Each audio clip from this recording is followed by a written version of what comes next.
Citizens, we're back. We are, and we're so excited to be here.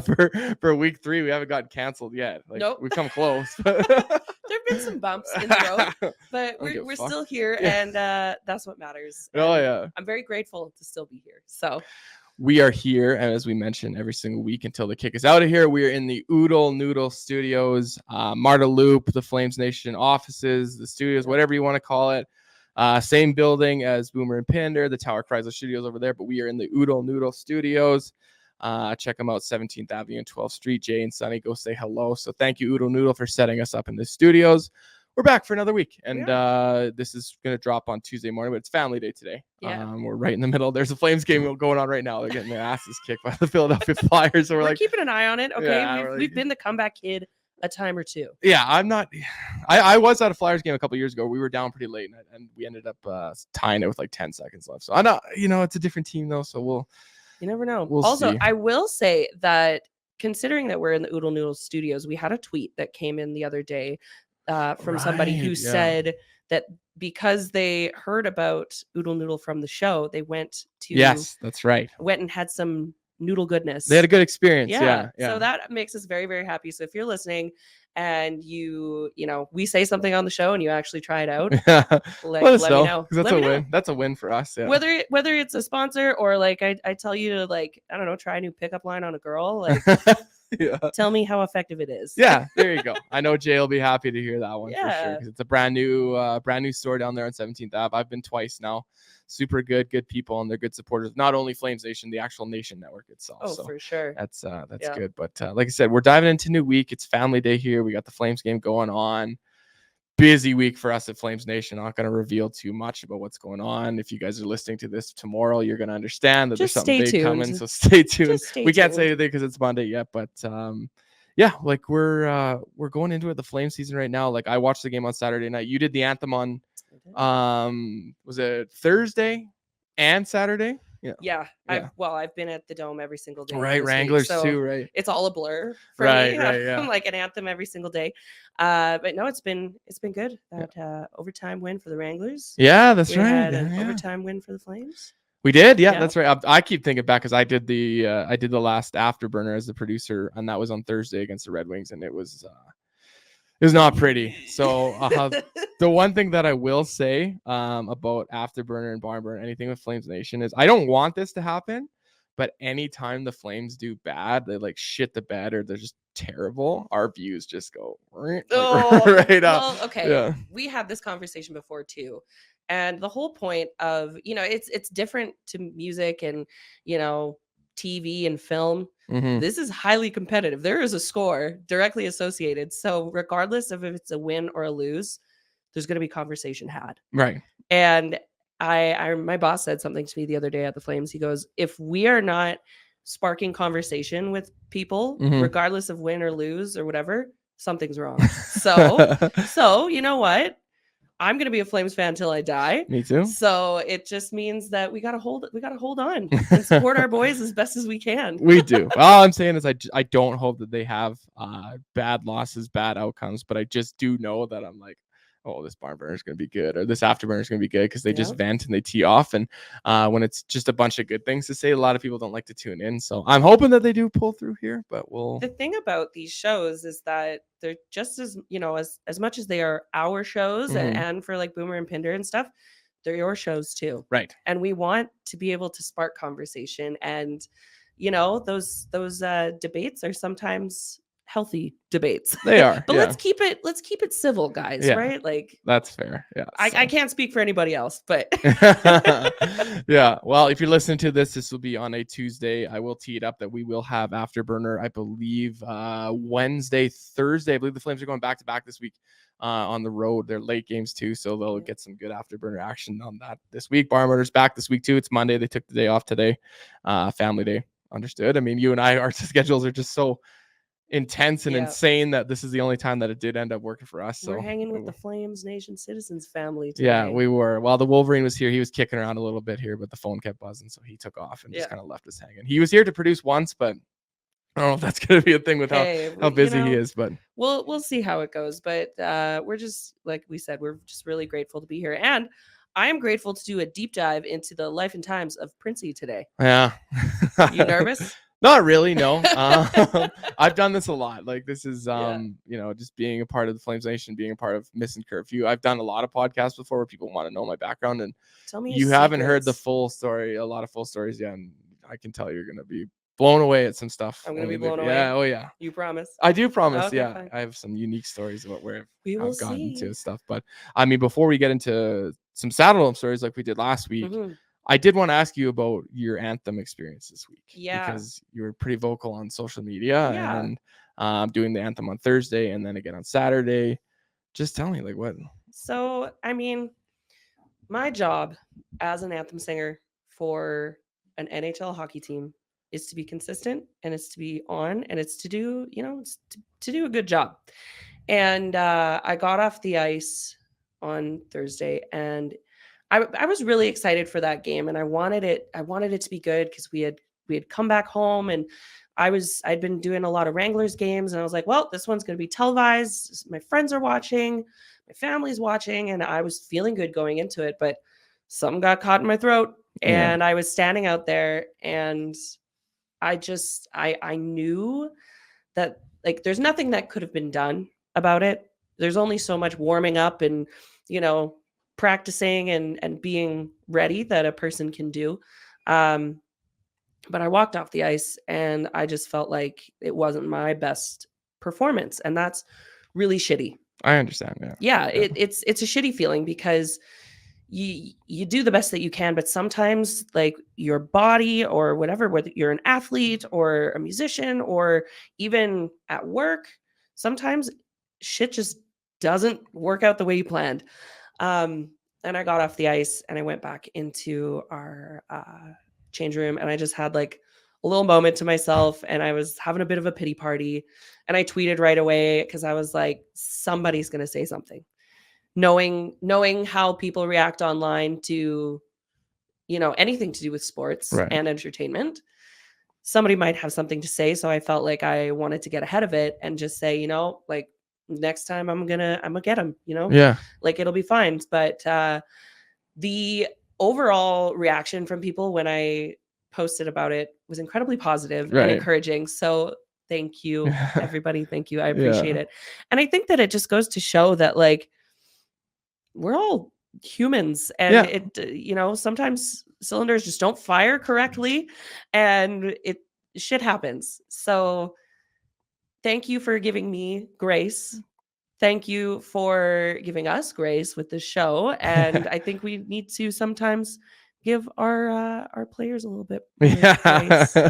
That's just me, though. I'm just trying to be nice. Yeah. No, sometimes, sometimes we deserve a bit of an ass kicking and stuff, but yeah, I don't know. It was, I truly felt that the hockey and entertainment community had my back. Good. And I'm very appreciative. That's good. No, I'm glad to hear that. I understand. Like, I'm not singing an anthem in front of 19,000 people, but I know the feeling of doing something in my position of putting maybe something out on social media and it not working and being like, oh my God, I shouldn't have done that or something like that. Like, it wears on you. I completely understand that. Plus, I mean, like, my sinuses have kind of been fucked all week. So, like, if I'm sounding funny, it's like, like, that's what actually pass me those. You want those? Let's do it. We got the salts here. Let's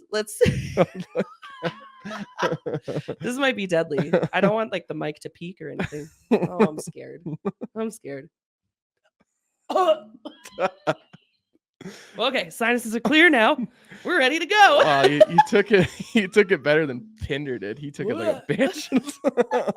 Well, I also don't just shove my beak in there. I pulled it out for because I like I explained, like, I'm a dad. I had a sick one at home. I've spent many hours up at night last night. So get in there. That's just so whatever reason this company Ward gave me a bunch of smelling salts in the playoffs last year. I didn't really have a reason to use them until now. So I brought them into the studio, and where they sit. Like, when you come in here, guys like grab them. and like before shows, you'll see guys just like It's so weird. doing It's them. so weird. But I can tell you right now, my sinuses are nice I and clear. know. I'm ready to go. Exactly. I figured we'll just have to do smelling salts before every episode. Oh, It's not as bad, but this one's not fresh either. The other one's I don't want a fresh the one. fresh one is I that don't- one's rough. That'll make your eyes water for sure. My eyes are currently watering. I don't need a fresh one, man. I don't know. Let's get into it though. Like Yeah. I wanna know about. Should we wait before we get into it? Should we do dome stories first? Yeah, I was gonna say let's do dome stories. Let's do 'cause dome stories first. We'll do some quick ones. Yeah. Yeah. So I'm really excited about how everybody's getting involved with this and telling their, their crazy ass stories from is it 4 walls of the Saddledome? It's technically a circle, but the one wall. I don't know. All of our dome stories are really awesome. So thank you guys for submitting and interacting with us online. It's really great. This one, oh man, I don't know. There's so many good ones. Okay, this person said from Twitter, I was once at a Guns N' Roses concert in 2007 or 2008, and I saw a toilet absolutely full, like over the rim, over the bowl, meaning the last person went standing up. Oh. It still haunts me to this day. That was Ryan Hunter from Twitter. Oh my god. Like, and that's 2007, so yeah, like that dome hasn't changed much. No. Since then. My one friend who works at the fan store in the Mhm. dome said that they overheard somebody talking about using a foam finger as a condom. Oh, what the fuck? It's just like, I mean, I get it. You get a couple beers in you, your imagination starts running. Jono Martini from Twitter said the time that I was working as an usher in section 108, and a guy dropped in front of me from the second level, bounced up, and started running. What? So he would have just jumped or like Maybe fallen off? That's a real fear for me. Like, especially when you're in the PLs and the PLs stairs is steep. Yeah, it gets pretty steep up there. So yeah, you're going for like a ride down if you slip and fall. So it's just, I don't know. Be careful on those stairs, guys. Like, if you ever see me walking up and down the stairs at the dome, my eyes are on my feet the whole time. Really? I'm also wearing cowboy boots. Right. So one slip and I'm Is not done. like secret elevators or something in the press level? There's elevators and stuff. Like, so from event level, you can go all the way up to PLs. Right. But it's not like there's elevators public, all the right? way around from event level to the top, right? Right. So sometimes I'm hiking up the stairs or going up and down, and just like all of my lovely ladies on the ice crew, who do all the giveaways, right? So stop yelling at them so much. They're doing stairs all game, like jeez. Yeah.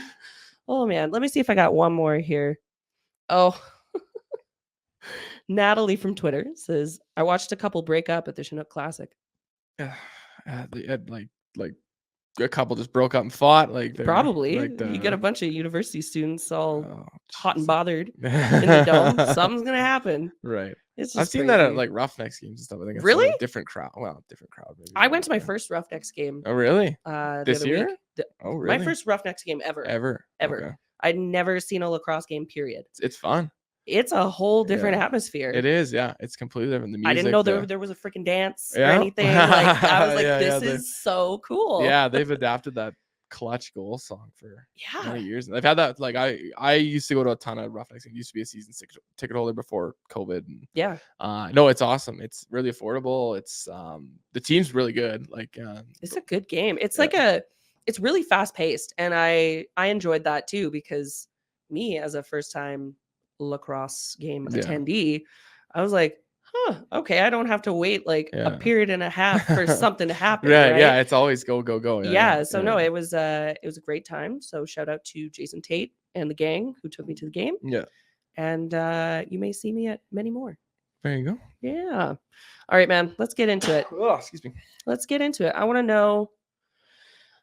to know, first of all, well, I mean, where should we start? Should we start at like how you got into this world of podcasting, broadcasting, or should we take it back a little bit further? I don't know. Well, it all kind of is the same, I guess, if you want to look at it that way. Yeah, that's fair. I mean, I have a unique path of coming to the actual nation. It's actually almost my year. Like I think it's a couple weeks away. I've been with the nation for almost a full year now. Yeah. very much a roller coaster ride with working with the nation, as you can experience only being here for a month or two right now. Not even a month or two. This is episode 3. Yeah. Like, well, just knowing it, yeah, being no, a part of it, but it's crazy. But like, tell me about Missin Curfew a little bit and your experience on that show. Yeah, so that's I guess one thing that people don't necessarily follow FlamesNation or follow myself that well. People will know that I'm the brand manager of FlamesNation. So just there isn't really anything that I don't do with FlamesNation. Yeah, I have my hands in every single thing that we do, whether that's show production, editing, clipping, social media, merch, sponsors, all that stuff. Like sometimes I'm in it more than others, but the secondary thing that people will know about me too is I am part of the Missin Curfew podcast. So that's a podcast that's run by Shane O'Brien, who used to play for the Flames for 1 year. Not a memorable time, like he was in and out. He's one of those, and he hated it here, and he's very vocal about that. Damn. Yeah. And then Scotty Upshaw. They're both NHL guys. They live down in California. Yeah. And I currently produce that show. I do social media for those guys. Pretty much everything. Like those guys, they'll never admit it, but without me, they're pretty lost. But they're You're like, I run that ship. I do, yeah. Well, it's a team. There's a company down there called Hall Pass Media that's kind of similar to FlamesNation, the production company that does a lot of the technology side of stuff and the sponsor stuff. And obviously, it's based out of California, and I'm here in Calgary, so it's not the easiest at times to I don't know. I feel like there's been like a lot of links between California and Calgary. Yeah, Stockton. Well, and the other thing too is the Missin Curfew crowd is one of the tops, like just based off our analytics, is Alberta. It's big in Alberta. So, and people, because Scotty Upshaw is from Alberta, Shane played here, he's from Ontario. So Canadian, it's big. It's very comparable to the Spittin Chiclets podcast, I would say. Yep. Very, very comparable to that. And that's actually, to go completely way back, that's how I kind of got my start even into Missin Curfew was back in the day. I was just working some random sales jobs right before COVID, selling radio advertising, kind of similar to some of the stuff that we deal with, barn burner and stuff. It's very relatable, but I was working that, and Spittin Chiclets was at its just absolute height. Like everybody loves it. All my friends love it. We're listening to all the episodes. Like Missin Curfew wasn't a thing, and my friends in the group chat, they would ask me about the podcast. They'd say, "Hey, this Ryan Whitney or Paul Bissonnette talked about this specific video or whatever. Yeah, go find it." And I just go find it, just put it in the group chat. And they just kept asking and asking and asking. And then one day, one of my friends was just like, well, why don't you just make like an account where you like take the audio from what they're talking about on the podcast and put it over the video and see what happens? I was like, yeah, why not? Like, I got nothing else to lose. Like, I'm not doing anything in hockey right now, so why not do it? So I ended up creating it, and I called it Chiclets Clips or Spittin Chiclets Clips. I don't know. It's been so long since I did it. I created it and I started doing it, and nothing happened. It was like about a month happened, and it had like a couple hundred followers here and there, but nobody picked it up or anything like that. And this is the funny part about it was my wife had gone into labor with our first son, Rhett, and we were at the hospital and just kind of going through the routine of like rubbing her back, and then all of a sudden my phone just starts. I'm like, you're like, what's going on? So I look, and I had posted something about Paul Bissonnette, like a clip, and he found it and he shared it, and then he went through my entire page and shared everything. So my phone exploded in the labor room. So I'm like, stopped rubbing her back, and I'm like, looking. You stopped rubbing her back? I did. I stopped. Printzy. I did. You don't stop rubbing her back. I learned. Oh, trust me, I learned the hard way. So she just like turned around and screamed at me, but like I was just like mesmerized, like oh my god, yeah. I'm like, it finally happened, and then like it went from like a couple hundred followers to like 5,000 in like a matter of hours. Oh yeah. And then it just skyrocketed from there. Nice. So I ended up doing some work with those guys for a little while for that. Nothing paid, nothing crazy. Like that's how it works in this industry. I know there's a lot of guys that don't know that, but that's how it works in this industry. Well, you got to cut your teeth. You don't just get it right away, right? Yeah. So I was doing that for a little while, and good things happened. Like I think my Instagram account had gone to like 40 or 50,000 followers, and the Twitter account had like 30,000 followers or something like that. But it just wasn't going anywhere. And like, I'm not expecting them to hand out a job or anything like that, but like I was coming up on like a year, like nothing had happened with it yet. And the reality is like, you know, whether you see it's FlamesNation, Missin, Curfew, Spittin, Chiclets, or your just general favorite meme page on Instagram, there is a lot of work that goes into these things. Oh yeah, it's these not things easy. Don't just like happen, no, right? You have to listen to every single podcast, and you have to know what they like and what they don't like. And yeah, trust me, there's a couple times I posted some stuff, and they were like, "What the fuck are you doing?" Yeah. Because they don't know me, but they did give me the green light to do it. So how that kind of transitions into Missin Curfew was, like most people, during COVID, if you're working a regular job or a sales job, you're cut. Yeah. Just laid off. So I got sent home from my job. And my wife was just about halfway through her mat leave, and you know, just dealing with the COVID government payment. We're like, oh, this is such fucking bullshit. Yeah. So tough. I ended up transitioning to me going on the mat leave, and then her going back daddy to work. Mat leave? I did a daddy mat leave. I did. So I was daddy at home. Printzy. Yeah, I was at home with my 8-month-old by myself while my wife is a nurse. So, God bless her. I know, and that's the one thing. This is all during COVID too. So, my wife went back to work in the middle of a pandemic post-pregnancy to try to make us money. Yeah. Right. So she went back to work while I could stay at home. And it was just the right thing to do. Like, as much as it sucked for her, it was just the right thing to do for us financially. And it gave me this opportunity because I think she had actually gone with a friend to Kelowna or something like that. And that just left me at home. And I was at home by myself and just doing my Spittin' Chiclets thing, like trying to get clips and stuff like that. And then I found somebody had put it out there that there's a podcast called Missin Curfew with Scotty Upshaw, Shane O'Brien, and Jimmy Hayes is another NHL player. And Shane O'Brien was one of my favorite NHL players growing up. Like he knows the story. Like I'm not making it up. Like this guy was literally one of my favorites. Him and Rhett Warner. Yeah, I was like, crazy. Besides Rhett, right? So I'm like, I look at it and I'm like, oh my God. I'm like, this is about as close to Chiclets as it gets. And these guys, like, it might even be better.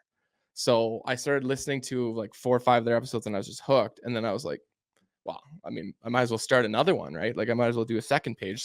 So question, like when you started these accounts, did you let them know first? Or were you just like, surprise? No, I did not. No, I didn't let anyone know first. Wow, and like, bold move.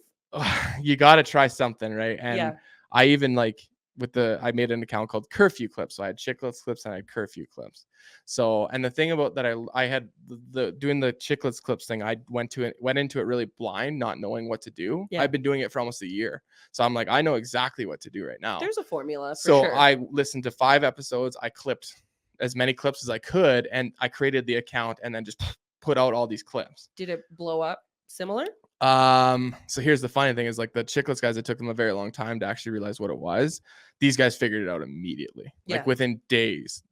So that's interesting to me because like I would think, you know, I'm an owner of a brand or a media company or a show, and I'd be like, who the fuck is this guy? Who's this guy using our name? Yeah. You know what I mean? Like, you know, good on them and good on you for like really like working as a team to you know, kind of lean on each other and help expand the brand and help entertain all of us hockey fans. Hey, well, that's what my friends said too. They're like, this is like, it's so cool to see that stuff, and it's not a knock against Missin Curfew. I think they were trying to do their social media on their own.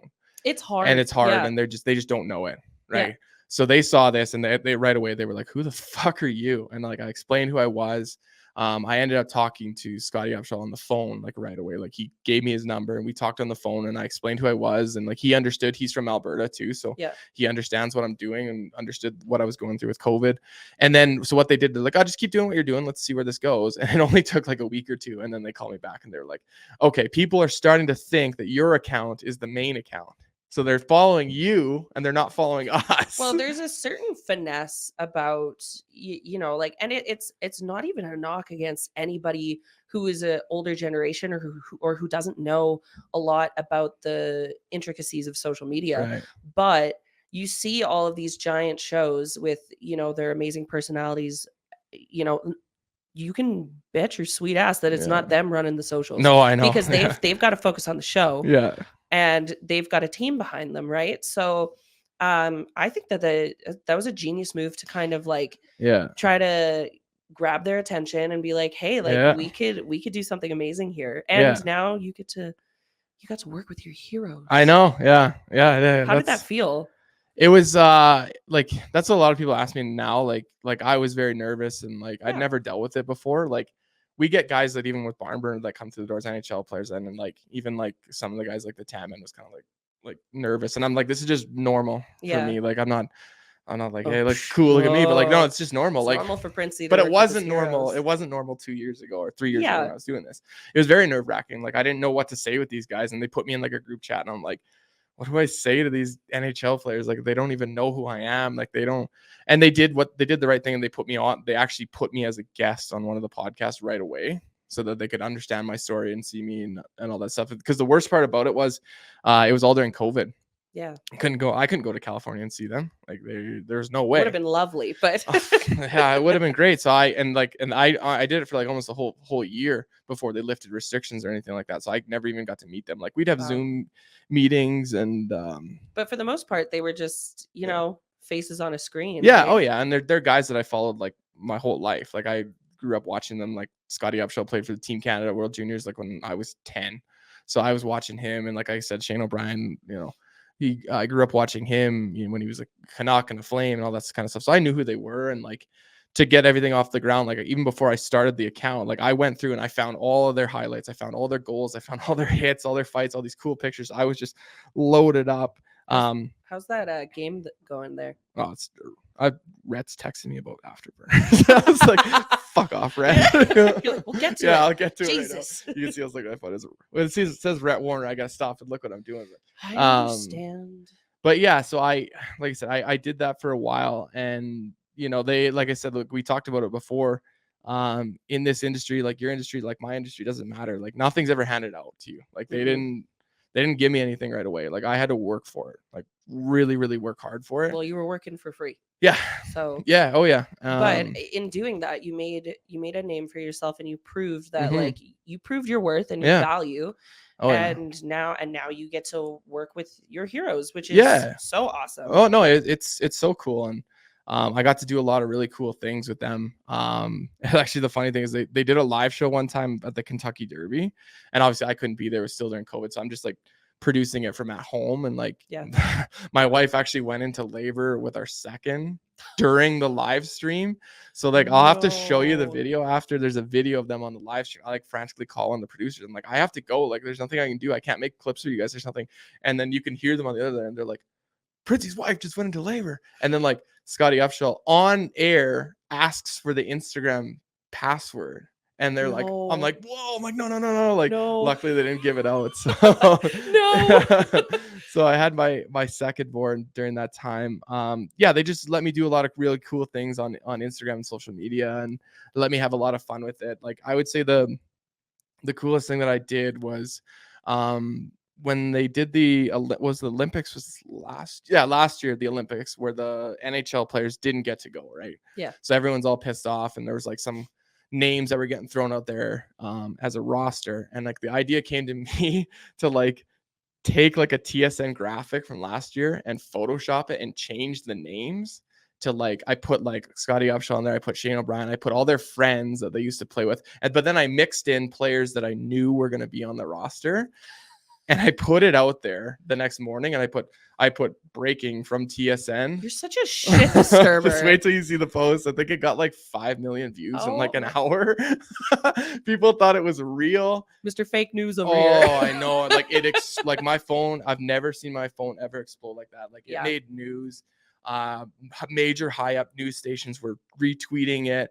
And like Scotty Upshall like called me, he's like, what the fuck did you do? And I'm like, I like explained it to him. I was like, it was just a joke, man. Like, and then I had you didn't clarify that it was a joke. You're like, no, it looked about as real as it gets. And there was a guy from like CTV Regina like DM'd me on Twitter and was like, he's like, I literally broke this in the newsroom and everybody thought it was real. Thanks a lot. I was like, you're such a shit. Oh my God. But it got views. It got views. Of course, yeah. I'll have to show you I made a video about it too.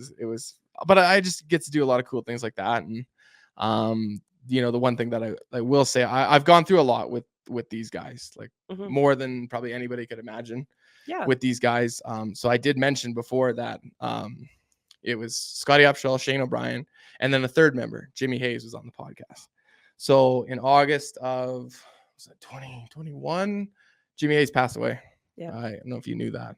Yeah, he passed away. And that was probably like, That's probably the worst day of my life, like by far. I don't like. It's been so long that I don't know if I've actually recovered from it yet. Well, there's no blaming you for that. Like you get close with people and then something tragic happens and it's like that stays with you for a long time, right? And depending on the person, if you're a man or woman or whoever, like you process at your own speed. Yeah. So I'm sure you guys had to lean on each other. Yeah, it quite a bit. was hard. Like it was so unexpected and yeah, like I said, I just woke up on a normal day and saw the news and it was just like I didn't even know what to do. Like So you found out like no, like I got I just like it was actually we came back from our like summer break. Like these guys in the NHL, they take a break in the summer. Just like I think Boomer and Pinder probably will too. You take a couple weeks off because that's all you do is just grind. You usually pick in August. So we just got back from break and like it was our first episode back and I was just like making graphics like early in the morning. I just got a text from Scotty Upshall and he explained it to me. And like I just remember like just staring at my phone. Like I was like I froze for like 10 minutes straight. And then I was like in my head, I was just like, just don't go to Twitter. Don't go to Twitter. Like if you go to Twitter, you're gonna see it, and then it'll become real. Well, it's hard. As much as social media has done a lot of amazing things, you know, having to deal with something like that, like any tragedy, the first thing that I do, I stay the fuck away from my phone. Yeah. Right. Well, the hardest part was I couldn't. That was the hardest part. Like I let Scotty and Shane stay away from their phones. So, and good on you because you were kind of their rock and you kind of you saw all of the heat coming in and all, you know, whether it was love, whether it was people being assholes about it. And I'm sure that there was a lot of love coming your way, but like, like it was good. Like there was a lot of people directly from the NHL that reached out to us, and then even a lot of NHLers reached out to me directly. Like I had a bunch of NHL players that currently played in the NHL that reached out to me directly and we're like, we know that you're the guy behind Mr. Curfew. We know that you're going to be in shit for a long time. Because guys won't stop. And like I said, it was good, but there was a lot of hate on there too. And the worst part about it was like it went away and then it got announced that he had passed away through drug use and then it just came back. Right. So like I said, it's something I don't know if I've recovered from. I don't know if I ever will. But it is what it is. It happened. And like I said, I thought Missin Curfew was done. Like I thought I was like, oh fuck, it's done. I'm done. I lost my career. I worked so hard for this and now it's done. But they took a break and they moved on and we honor him and remember him every episode. And that's amazing. Yeah. It's good for you guys though. Like to be able to, you know, you think about bands that you love and when important members die, like Taylor Hawkins died and it's like, I had tickets to the Foo Fighters show and me and my mom were so excited for that. And then you think about it and you're like, are they going to be able to recuperate from something so heavy? And we are, you know, as human beings, we prove that we're very resilient and we, like you said, you do it in their memory. So, but I want to know, like, obviously you had this relationship with them over Zoom because of the pandemic. What was it like the first time hanging out in person? So the first time that I actually got to meet them, we went to the All-Star game last year at Vegas. So I know. Yeah, of course I was. Can you tell those stories? Oh yeah. Okay. Well, most of them I can. Meeting them, it was really nerve-wracking, obviously. Like, and the worst part about it too was like even just meeting them, the nervousness might have gone away right away, but being in COVID for almost like 2 years, like not being able to go anywhere, not being able to see anyone. The first place that I get to go is the NHL All-Star game. So it's like sensory overload. Yeah, it was a little overwhelming. I would say that for sure. And I think they even noticed that too. I think after talking to them after, like, you were a little quiet for right away. And I'm like, yeah, like this is like it's a lot. Yeah, it was a lot. And then, you know, I got to live a different life than what I'm used to, right? Like I think, you know, we go to Vegas now with our buddies, our friends, our family, girlfriend, wife, whatever, you go and have fun. But to go with a bunch of NHL players, it's a different experience. Well, I'm trying to plan a trip to Vegas right now and I'm like, budget. Yeah, there's no budget on that one. Man, I would love to do that one day. And I came hot right out of the gate. Like we had dinner at a steakhouse on the first night and went to this club and that club, and we had player interviews at 9 a.m. at the top of the Hard Rock the next Saturday morning. And what time were you out till? I got sent home. Not like in a bad way, like I was too drunk. I got sent home as in we need you tomorrow. like, you're doing our social media. Yeah. There's going to be players involved like this. Like, it wasn't late. It was like 1 or 2 in the morning, but it was Shane. Okay. It was Shane O'Brien. He's bigger than me. And like, he put his arm around me and just grabbed me and like put me like that. I was just like, He goes, hey, you're go to done. bed. Yeah, he's like, you're done. And I'm like, no, I'm good. I'm good. good. He's like, no, you're done. And so he sent me home, but like, we got to go like 2 more nights after that. And then we actually went into Vegas. We went from right to Vegas into the Waste Management Open. That's a golf tournament in Arizona. Yeah. So I got to do that whole weekend and then into that. So that was my first introduction to those guys. I think I got a little bit more comfortable as we went along in the weekend, right? Like, these are guys that you've seen on camera for so long, and then you finally get to meet them. And it's not only you're meeting them, it's every single NHL player that they run into. Like, we did interviews with we did an interview with Jonathan Huberdeau before he was a Flame, like when he was a Panther. So I met him, and like Brady Tkachuk, Tom Wilson, John Gibson, who else? There's tons of different people, but it was just in the All-Star game, everyone's there. Yeah. Every major podcast, every major media outlet, all these ex-players. So you're walking through the casinos, and this guy comes up and that guy comes up, and you're meeting with these guys, meeting with that guy. So yeah, it was a little overwhelming for the first time. Now the second time that I got to meet them, they actually came to me, and they came to Calgary. So good old Calgary. Yeah, they came to Calgary for the Battle of Alberta last year. That one was just as fun. Yeah, they're not used to the weather here, so it was a little chilly. They being little babies about yeah, they were. Yeah, they wanted to do the red lot, and then they saw the it was like overcast and like it was like slightly snowing, but they didn't do it. So we ended up going to come on, guys. I know. Where did we go? We ended up going to Craft, I believe, and we did a live show at Craft. The best part about that was like all my friends got to come, right? And they got to see me, like, because I was on the podcast, so they got to see me on the podcast and see, like, they've never seen it in person, so that was really cool to see. Did you feel like a rock star? A little bit, yeah. Like, it was pretty cool to be a part of that and actually like show my friends. Like, I obviously I was on the podcast, so they could see it on YouTube and listen to it and stuff, but just actually see it in real life was really cool. But and this will segue into the story that you're involved in with too. So I was with FlamesNation, and obviously after the story we'll get into how I got into FlamesNation, but I was with FlamesNation at the time as well too, and that's when I mentioned to you on the first podcast I had started liking your stuff and sharing your stuff, and like had an idea of who I was and what was going on and that kind of stuff. So we did our show at Craft. The guys kind of took off. I went with Shane O'Brien in a cab, and he had to go drop something off at his hotel room, so the cab like dropped him off. And the cab was supposed to wait, and it took off. And I'm like, oh, fuck. And I'm like, I'm drunk. He's drunk. Takes me to the Saddledome. Of course, O'Brien's calling, where the fuck are you? I'm like, oh, God.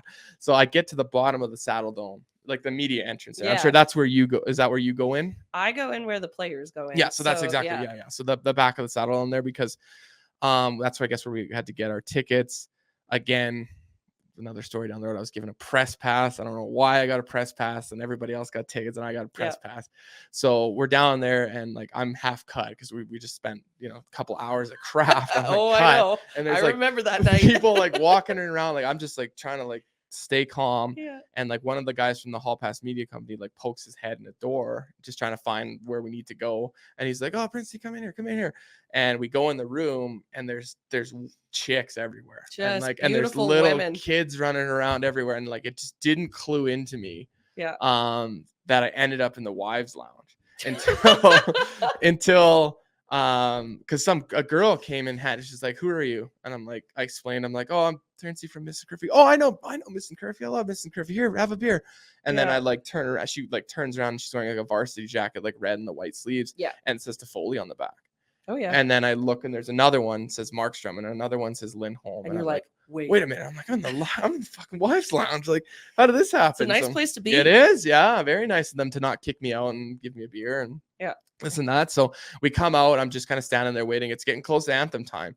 And then Scotty and Shane and all the Hall Pass guys are like, "Yeah, we're going to our seats now. See you, Printzy." Like, I'm like, and you're like, oh shit. Like, what do I do? So I'm like texting Ryan Pike because he's up there. Yeah. I'm like, Pike, I'm like, I'm drunk. Like, what do I do here? Like, there's no way they're gonna let me up in the freaking press level, and I shouldn't be going in there. You're drunk in the wives' lounge. So I'm like, like wandering around with a tall boy in my hand, and then I think I heard someone say my name, and I turned around, and it was you. Yep. Yeah, you were standing by there, and I was like, I was drunk, and then you're like, "Come over here." Like, I was like, "What the fuck are you doing here?" I know, exactly. Like, how did you get down here? And like, I don't even think I gave an answer. I was just like, I'm just here. Like, I remember all you said to me. You were like, I was just in the wives lounge. And I'm like, hold on, why?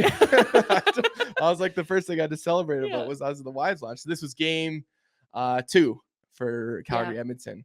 And I don't even know, like I like you went and sung the anthem. I like kind of stood back there. Like I got like I was respectful and I put my beer down there and I kind of got inched a little bit closer and a little bit closer. Because I was close because I'm like, I might as well get some footage on down here for FlamesNation and Missin Curfew. So like I got closer and that. And then so you're like, you told me, you're like, well, if you can't get up into the press level, like you can come hang with me wherever you were. And then I got a phone call while I was down there from a guy who I'll explain a little bit later. His name's Ben Hebert. Yeah. So if people know Ben Hebert. Ben Hebert's an Olympic curler. He's just an absolute beauty. He's a big fan of FlamesNation. He's part of the reason that I work for FlamesNation. I'll explain that after. And he goes, Pigeon, because he calls me Pigeon. Even when he calls me to this day, he calls me Pigeon on the phone. He's like, I can see you. And I'm like, what are you talking about? And he's like, I can fucking see you in the Zamboni entrance there. There you are. Well, it's funny. Like sometimes when like I'm at a game and I have done my patriotic duties and sung the songs, I'll just hang out in the Zamboni area. That's what I figured. I'm like, we were watching the game today and I'm like looking at all my ice crew friends. I'm like, oh shit. So like if I stand there, you can see me for sure. So like I totally get it. Yeah, exactly. So I was just like, I'm just hanging here. He's like, I got a spot. Yeah. So he was like, come in. He's like, the only thing is you got to get Shane and Scotty to come in here. I'm like, yeah, no problem. So I ended up going in that suite that night. Ben was in there. Mike Commodore was in there. Flames Sounds Don't Know, Jason Weimer, Jamie McLennan, they were in there. Pinder was actually in there. Yeah. He was, I still believe he was with the other company at the same time. But I got introduced to Pinder at that time too. And my guys all came down, and what a wild night that was, just hanging with all those guys. And just a wild time in general in the city. Like it was crazy. It was crazy. And Commodore was just an absolute riot in there. Like we with those suites, you end up staying in there right till they kick you out at the end. And we knew that we were going down the Red Mile after, but like it was just getting to the end, and they come in, they start to lock the beer fridges and stuff, and like I feel something yanking on the back of my pants, and I'm like, turn around, it's Kami, and he's taking beers out of the fridge and shoving them in my pants and like in my coat, and I'm like, oh, so my God. Essentially groping you, but like stocking you up. You were the fridge at that point. Well, right? I went to Mike Commodore. He was at the golf thing in Arizona with us at Curfew too, so he knew who I was and that kind of stuff too. So he's like, all right, Printzy's a big dude. We can hide some beers in like his hoodie or something. Exactly. So that was a fun time in Calgary. Like I said, in Calgary, like we went to Trolley 5, we lit it up. Yeah. We actually ended up going up to Edmonton too for game 3. So I got to spend a lot of time with the Nation guys too up there, and the Missin Curfew guys as well too. So the tons of stuff that I've got to experience with these guys, the NHL players that I've got to interact with. Like I said, the first podcast, I've done a podcast with Wayne Gretzky before, and it's all through Missin Curfew. So that's I'm still with them right now, still kicking with those guys right now, and still doing stuff with FlamesNation. So we'll see where this kind of stuff ends up. Yeah, no, I think I'm realizing that too, because like obviously, like I'm not new to the sports world, but I'm new to the podcast broadcasting kind of space within the sports world. Yeah. And I'm realizing that like a lot of the love is shared, which is, I think it's really cool. Yeah. And there's a lot of, there's competition and stuff, but there's a lot of partnership there. Yeah, there is. And collaboration, which I think is great, similar to what happens in the music community. Yeah. So, well, I get asked this question a lot, and this is something I forgot. I did want to touch on this. I get asked this question a lot by, Humble. It doesn't happen as much anymore. Are you about to do another humble brag? Oh yeah, I'd love to do another one of those. You know how these turn out online after, right? Yeah.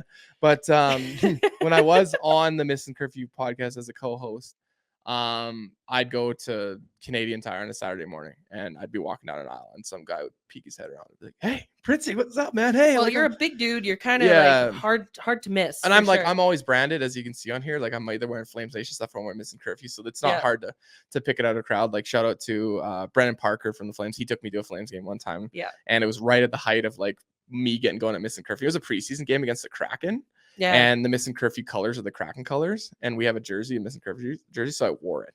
Yeah. To the game. I got 8 beers bought from me that night. Yeah, man. 8. Like one guy just was like, "Here, I'm gonna buy your beers one night." I was like, "Okay, sweet." But what I was gonna actually say before I got into all the humble brag stuff was, a lot of people are like, "How do they treat you?" That's a lot of people ask me, like, "Are they a bunch of a-holes to you, or are they nice?" And it's like anything. When you work in business, and it's the same thing with me and the Wolverine, we don't always see eye to eye on everything, and sometimes we have shouting matches, and sometimes we have fuck you matches with each other. But all I can say is like Shane O'Brien and Scotty Upshall, they treat me with nothing but respect. They're always checking in on my family, what's going on with my life, that kind of stuff. They try to keep me in the loop as much as possible, even though I don't live in California. But yeah, like probably Shane more than Scotty has taken more of a liking to me. I don't know why it is, but O'Brien just seems to love everything that I do and make sure that you know, I'm taken care of when I'm with them. And yeah, these guys treat me with the utmost respect. So it's Totally. I felt the same thing here, like, you know, being a part of the FlamesNation family too. But like, it's you're definitely correct to, you know, all this stuff that happens behind the scenes. It is, we have each other's backs. We're always there for each other, and I'm just starting. So thank you for allowing me into this space. But yeah, I don't know. Like, it's, for me, it's been interesting too, because like I've, you know, obviously I do music outside of this, but I've always found that like if somebody's going to be an asshole to you, it's not going to be to your face. No, never is. No, I know it's always online, which day, like, and I try to just like, whether, you know, somebody's being a jerk online, I do my best to ignore it, but then there are those times where you have to stand up for yourself. Yeah, so like, there is. Yeah. Does that ever get to you? No, not really. I learned from two of the best. Like at FlamesNation, it's a little bit different, but Shane and Scotty, they've dealt with it their whole careers. Yeah. You know, they were, when Twitter was just starting around, that was the height of their careers too. And yeah, I learned about it very early on at Missin Curfew about, you know, clapping back and running your mouth can sometimes get you in trouble, so it's not even worth it. Yeah. And at the end of the day, even with FlamesNation, we deal with so much hate online. It doesn't matter what the outside world thinks.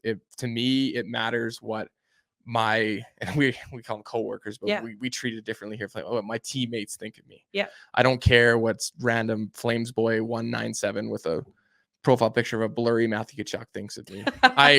I care about what Ryan Pinder thinks of me. I care about what Boomer. I care about what Rhett Warner. I care about what the Wolverine.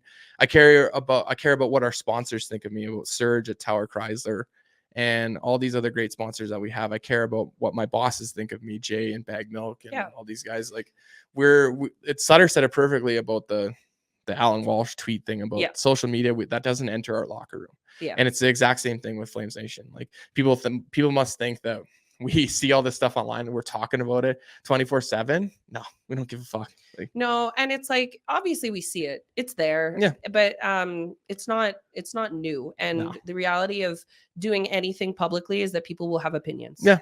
Sports, entertainment, whatever. Mm-hmm. People are going to have feelings about it.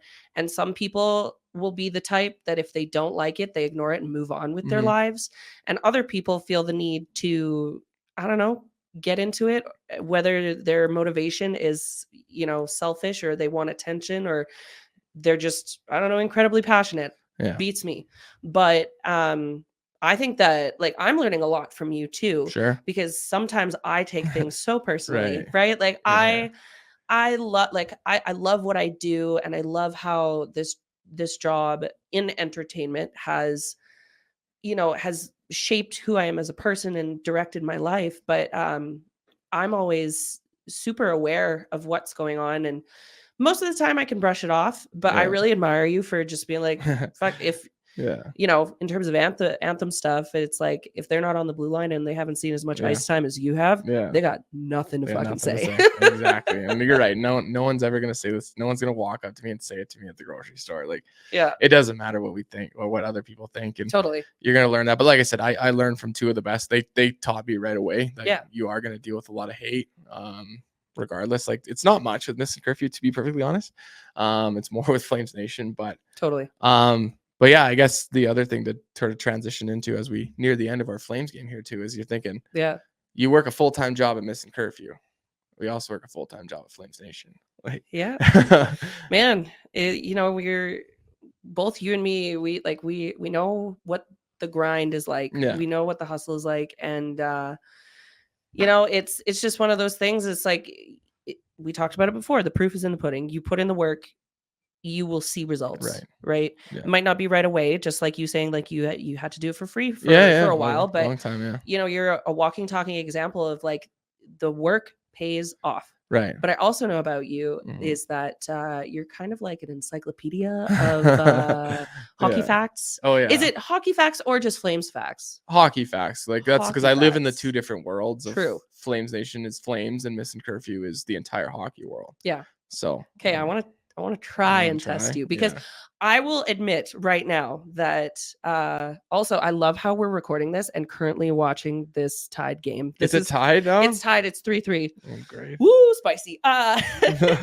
No, I love this because like me, I come from music. Right. Do I love sports? Yes. Do I Sure. know all the intricacies? Can I talk stats? Yeah, No. yeah. So like if you're coming to the show and you're looking for stats from somebody like me, wrong. It'll be from Printzy for sure. Yeah. But I did a bit of brainstorming with Ryan Pike and Oh Pinder. no, not Pike. Oh yeah. That's not fair. Oh yeah. I messaged the guys and I Yeah. was like, help me out here. Oh, Because I know that if I just pull up any random trivia thing. Yeah. Well, that- now I know that Pike's involved. Oh yeah, it's on. fuck. Let's go. Okay, Yeah. we're gonna start nice and easy. Okay, you could probably like bang these out right away. Right. What year was the Calgary Flames founded? Oh man, Did I get you on the first one? I want to say it's 1980, 81. You're close. Yeah. So founded Yeah. actually in 72 as the Atlanta Flames. Okay, well that's the question. But relocated to Calgary in 1980. Yeah. So That's- 1 year off, I'll Yeah, give you that one. okay, that's Right? fair. Like that's pretty good. Oh, I'm gonna get So roasted. yeah. Oh yeah. Let's Yeah. go. You were the one telling me that I have your like the buddies. strange ones of like guys can ask me like, oh, what color of tape was this guy wearing in 2003? It's what if I like pulled questions on you like what are the names of this player's kids like? Yeah, that stuff. Yeah, I probably could. Yeah. Okay, here we go. So this is specifically about the Saddledome. Okay. Yeah. It's not terribly hard because I knew like one of these Saddledome kind of Yeah. questions. So what 4 names has the Saddledome had since opening in 1983? The They'd have to be in order. No. Okay. Canadian Airlines Saddledome, Correct. the Pengrowth Saddledome. Correct. Well, it's obviously Scotiabank Yeah, Saddledome, you're and then missing one. Canadian Olympic. Olympic Yeah, Saddledome. Olympic You Saddledome, got yeah. it. Holy Yeah, crap. okay. Good for you. If Who's- I don't know if I do the order. But... who scored the winning Stanley Cup goal in 89? Lanny? No. Oh, Gilmore. Yeah. Gilmore. Yeah. I'm so used to because it was Lanny's birthday. I know. Yeah, Lanny's Gilmore, always on yeah. the brain. Yeah, Lanny. Oh, Gilmore. Oh, yeah. Okay. Here's one that's a bit more current. Who is the youngest player in Flames history to reach the 100-goal milestone? The youngest player in Flames history to hit. It's a bit more current. A bit more current. Yeah. Wow. I don't know if no, it's not a Ginla. Do you want a hint? Yeah. His first name starts with an S. Well, it's not Sean Monahan. Yeah, it is. Yeah, okay. Well, you're saying current, yeah. Oh man. Okay. Here's one brought to you Yeah. by Pike and Pinder. Fuck Pike. All right, you ready? Yeah. Most goals in a season by a player that didn't reach 100 points. That didn't reach 100 points. A Ginla. Lanny. Was it Lanny 66? Yeah. Yeah. Okay. Well, I just thought it was Ginla popped in my head because we talked about it on Missin Curfew actually because we were talking about guys that in the NHL today. There's guys that are on pace. There's 14 different guys in the NHL today that are on pace to hit 100 points.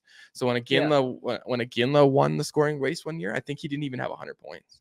That's crazy. So that's what popped in my head. He had 51 goals or something like that, and he didn't have 100 points. Now there's 14 guys in the NHL today that are on pace for 100 points, and that's like 20 years ago. Okay. There's one more. Oh, there's one more. I'm going to tell you right now, I wouldn't be able to get this at all, but that's not saying much for me. So how many Hall of Fame inducted players played for the Flames during their career? There's 11 of them. So like, I'll give it to you if you get like a couple. Hall of Fame players. Like, do I have to name them? Yeah. Okay. Give me a few. Lanny. Yes. Al McInnes. Yes. Joe Nieuwendyk. Yes. Obviously a Ginla. Yep. I want to say Mike Vernon. No, Vernon's not in. Theo's not in. Gilmore. No. Yep. Oh, Gilmore's one. Yeah. Yep. Hall of Fame players. Damn, that's a lot. You got a lot. Yeah. So I'll give you that. There was 11. I'm not gonna like. Well, that's what I'm trying to think of, like who, because there isn't current ones.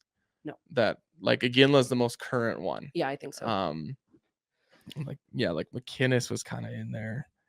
Yeah, I don't know. Hull.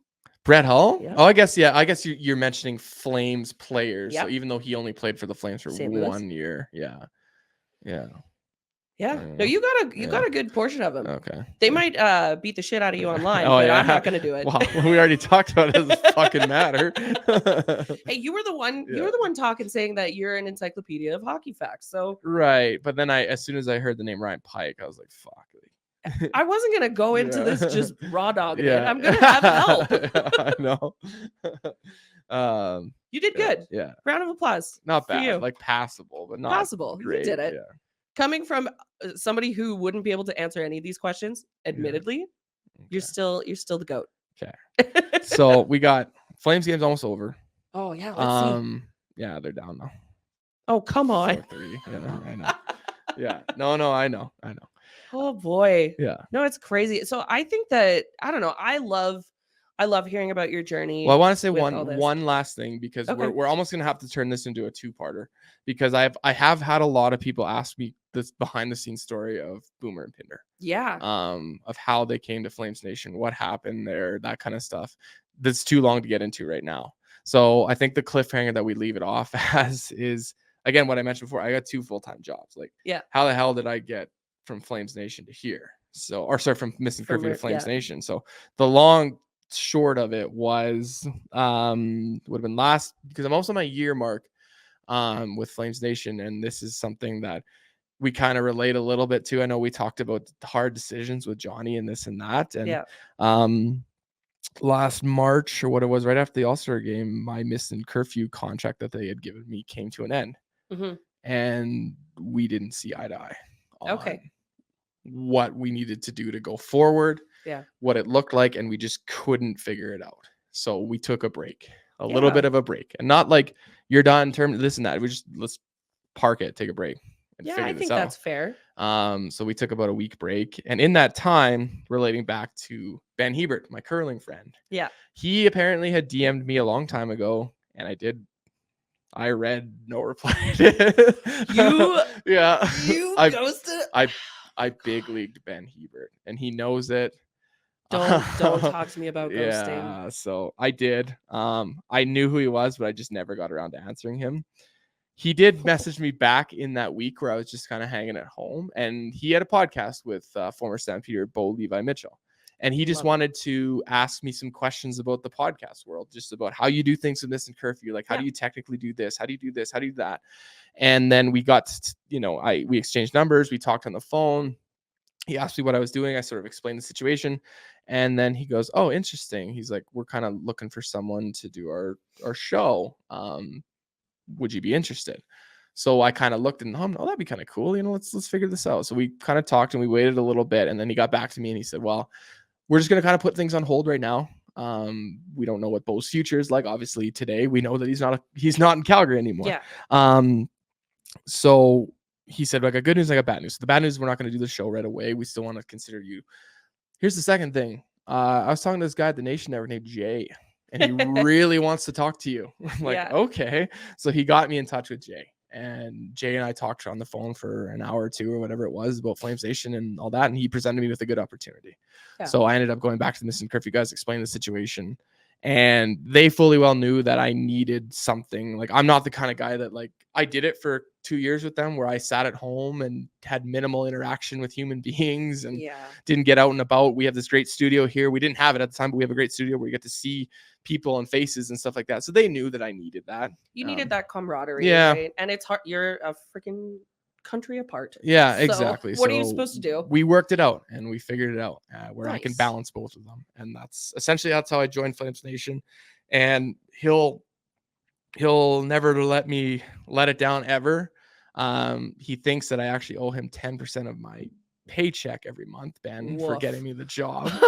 So he'll never fucking give it up. But thank you, Benny, for getting me the job. So, and that's how I transitioned into FlamesNation. And like I said, I'm the brand manager, so I have my hands in every single thing possible that you can think of. We got some cool new shows coming. We've got tons of wicked different things. I have to go do an afterburner in about 5 minutes here. I know, So we're watching the clock. I'm looking at the clock right now. I'm Yeah. like, yeah, it's crazy. So you guys listening right now, you're listening on Tuesday or whatever day of the week. We could even get it out tonight. Like it could be a Yeah? late night thing tonight. Well, whatever. late Monday night Yeah. or early Tuesday morning. Yeah. So yeah, no, just like, do we want to wrap it up here? Well, Pinder's calling me right now. He's calling you right now? Yeah. I should almost put him on air. Oh, should we? No, because he'll say something. Yeah. No. Yeah. No, let's put a cork in this one, and we will talk about all the other juicy stories you've got later. So I want to thank you guys for tuning in again. Thank you for supporting online. Thank you for showing us love. It's so appreciated. I love all the buzz going on, especially within my small circles. Everybody's very excited about this show, and I once again want to say thank you to Oodle Noodle Studios. Oodle Noodle Studios, yeah. We got our noodle on today, so I'm very grateful for that. And we will see you guys again next week. Flames Nation citizens, how you feeling, Printzy? I'm feeling good. No, that was good. Like I said, I'd love to be able to share the story of when we were Pinder and what it's like. You know, people ask me all the time what Pinders like to work with. Yeah, I won't say it now, but as your phone's blowing up, exactly. You can't leave. You can't ghost him. No, I know. I just texted him back. I was like, I'm at the studio. You're like, give me like 2 minutes here, man. I was gonna put you on air, but I don't know if he'd say something I wasn't supposed to say. Okay, how about next week if they're up for it? Because I know they got a heavy workload too. We have them on the show. Yeah, I know Pinder wants to come on the show and explain his story and that kind of stuff too. So yeah. Because actually, I've talked with these guys online, but similar to you, haven't met him in person you yet. will though. Yeah, you might even see Pinder here because he's coming to the studio. He's coming in. Okay. Afterburner, Well, Flames Nation citizens, thank you so much. See you next week.